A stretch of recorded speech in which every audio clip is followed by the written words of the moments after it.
Today it's 5%. We have a collapse. Here's why I felt so sick. I'll admit it. I will eat my neighbors. I'm not letting my kids die. I'm just going to be honest. My superpower is being honest. I've extrapolated this out, and I won't have to for a few years since I got food and stuff. But I'm literally looking at my neighbors now and going, I'm ready to hang them up and gut them and skin them and chop them up. And you know what? I'm ready. My daughters aren't starving to death. I'll eat my neighbors. See, my superpower is being honest. I'll eat your ass. I will. I'm combat model, optimum self-sufficiency. Probably the leader. The point is, today it's 5%. We have a collapse. Here's why I felt so sick. I'll admit it.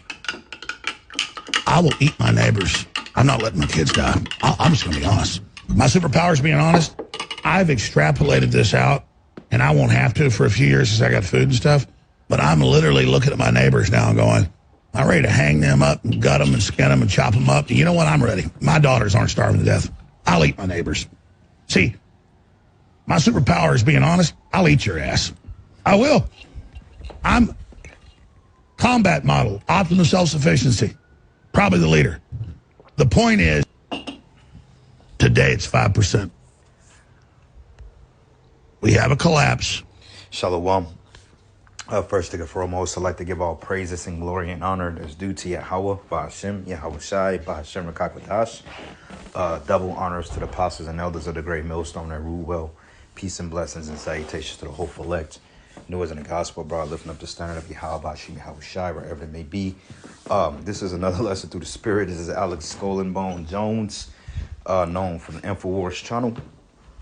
He was banned years ago on YouTube, which I don't believe. I believe they just kicked him off the platform because it's all about controlled opposition at the end of the day. You know, they set up certain think tanks and certain agitators to speak out against government tyranny and elites while igniting, sparking people that feel a similar way. So Esau can be justified on getting whoever he needs to get out the way, because see, you would never know people that think like this unless you had people to bring it out of them, you know. But when a man speak, listen to him. Okay, a lot of times we go under the oblivion of a fact because we don't really listen to when people say things. If you scriptures goes into being quicker to listen than to speak, because when you listen to what certain guys say, they really tell on themselves all the time, man.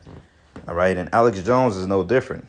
Okay, he's telling you straightforward. He said, look, I will eat somebody push come to shove, which lets me know that he may just be an Edomite. All right, because I don't know if Jake is really into eating people. But then again, when you go into the siege of Masada and when Nero sent Vespasian to Syria to clean up the Jews there, and when you had the siege of Masada in 67 AD, they literally shut the cities down and nothing was being able to get in and out. And Jake had a long fucking day under the Titus and Vespasian and Domitian Caesars, man. All right, so with that being said, cannibalism is coming back in a big way. Once the food systems or when the food economy gets hit, predicated to a banking collapse or economic collapse or whatever you want to call it, then eventually the famine will set in. And when people run out of food, then that's when people will start to lose it, because when there's no food going around, there's no trucks coming in and out of the cities, there's no neighbors. Eventually they gonna start eating each other, and that's prophesied in the scriptures. Okay, you heard what he just said. He said he's been looking at his neighbors and they've been wanting to cook them. So, hey, you brothers out there, hey, you don't think Esau have the same sentiment towards us? Okay, you don't think that some of your neighbors look at you like they want to eat you off who you are? Like that movie Get Out, man. He said, I want them things that you see out of your head with. He wanted his eyes. He wanted to be Jake. You know, and you got several Edomites that advertise plans on cooking Jake because they think the meat it tastes better, is more tender. Hell, when slavery, they was eating Jake, man. So, yeah, man, listen to him. He's basically spilling the beans. He said, yeah, I've been looking at my neighbors. And let's just say if his neighbors get whiff of that and they decide to retaliate against him by blowing him away or calling the authorities on him, whatever, then, that'd be a whole nother telltale thing. Because, he's telling you what he's going to do. And I can believe it because this is the type of society that we're living in. Okay, so let's go here. Ezekiel 7. And I'm going to start at verses 15. It says, "For the sword is without, and the pestilence and the famine within. And he that is in the field should die with the sword, and he that is in the city, famine and pestilence should devour him." So it tells us famine and pestilence, because eventually your Walmarts, your Targets, your Jewel Oscos, your Food for Lesses, your Save-A-Lots, your Aldi's, your Price Choppers and Hy-Vees, and I'm just, your BJ's. I'm just naming a few of these retail chains, which they all owned by families anyway. You got Kroger, which bought up a certain amount of Constantinos and so forth. And they have national grocery store chains, which a lot of that shit is trash anyway. But what happens when the store is not stocked in a timely manner?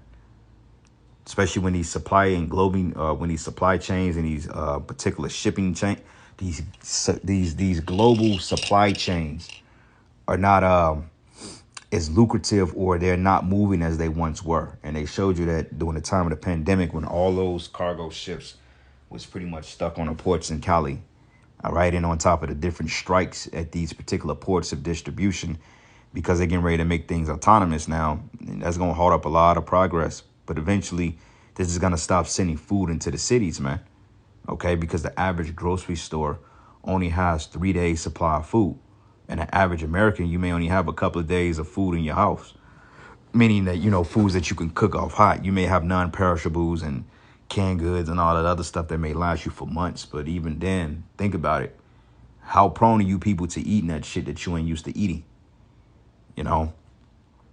But it says here, but they that escape of them, and it says, but they that escape of them should escape and should be on the mountains like doves of the valleys, all of them mourning everyone for his iniquity. So, yeah, man, these people are going to be in dire straits. And we're seeing the result of it just off groceries alone. People are bugging out because of the food insecurities. But it says, and all hands should be feeble and all knees should be weak as water. So when you see Crunchy Black out there devouring her baby, okay, her newborn baby, she just popped out of her stomach maybe 4 or 5 days ago, and eating him, that's going to be a disturbing sight, man. Okay, because death is getting ready to be death is going to be an understatement for the type of judgment coming to this place, to say the least. And it says, and they also should gird themselves with sackcloth, and horror should cover them, and shame should be upon all faces, and baldness upon their heads. And they should cast their silver in the streets, and their gold should be removed. And their silver and their gold should not be able to deliver them in the day of the wrath of the Lord. And they should not satisfy their souls, neither fill their bowels, because it is the stumbling block of their iniquity. Okay, because the Most High goes into evil arrows of famine. All right. This is the book of Ezekiel 5, and I'm going to start at verses 12. It says, a third part of these should die with the pestilence, diseases, because you people are full of toxins, man, and full of things that's not supposed to be inside your body. And it says, in famine shall they be consumed in the midst of thee. And famine is the worst, because it tells us that it's better to die with the sword than famine, because when you famish, your body starts to eat itself for the sake of nutrients. But when you don't have any fat stores to tap into, or no reserves, then you're just going to wither away. And that's a very, very painful death, man. You're weak, you're in agony, you're sick, you can barely move, which makes me think how the people are going to get the strength to fight out here when they are famished. But, like I said, it's going to be a dark spirit in the atmosphere.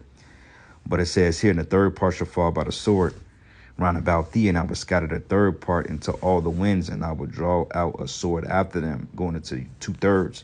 It says, thus shall my anger be accomplished, and I will cause my fury to rest upon them, and I will be comforted, and they shall know that I am the Lord, have spoken in my zeal, when I have accomplished my fury in them. Okay, so this is what Yahweh Shai is getting ready to do.